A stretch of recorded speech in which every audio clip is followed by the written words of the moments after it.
So, hello boys and girls. May client tayo, ayan, kaparibal siya.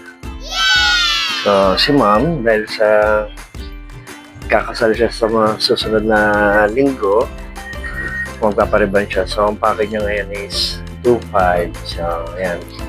So, kukulayan din natin to. Then, paproceed din natin. Para pag kumain tayo sa araw ng handa ng kanyang kasal. Wow! Sarap. So, ayan, repad na natin.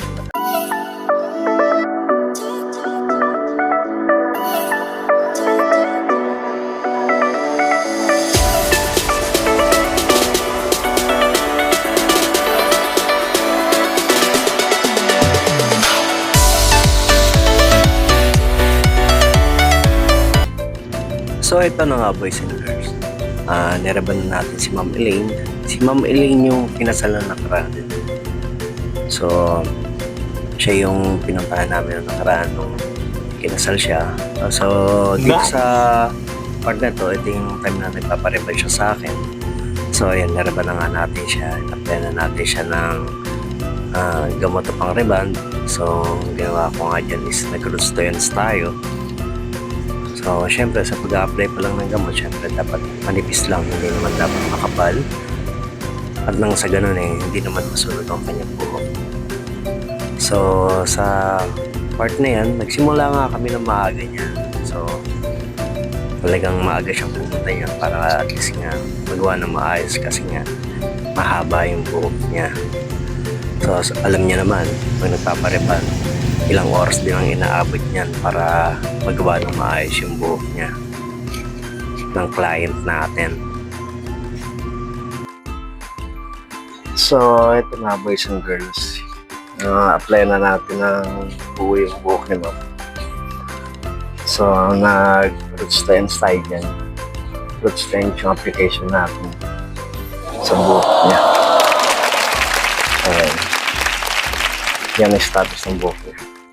At dito sa part na to, ayan, nakatunayan natin siya. Gusto natin siyang lagyan ng pang-reband. So, dyan, tutuyuin na lang natin yan ng todo at doon natin siya pa-planchahin. At alam niya naman, kailangan pag karapos applyan ng number 1, kailangan talaga planchahin mabuti. At dito sa part na to, ayan, pinaplansya na nga natin yung buhok ni ma'am. At yan, kulayan na rin natin yan. At the same time, nalagyan na rin natin ng Brazilian yan. Yung buhok niya. So, pinaplansya na lang natin ng mabuti yan para at least masild masyado yung treatment.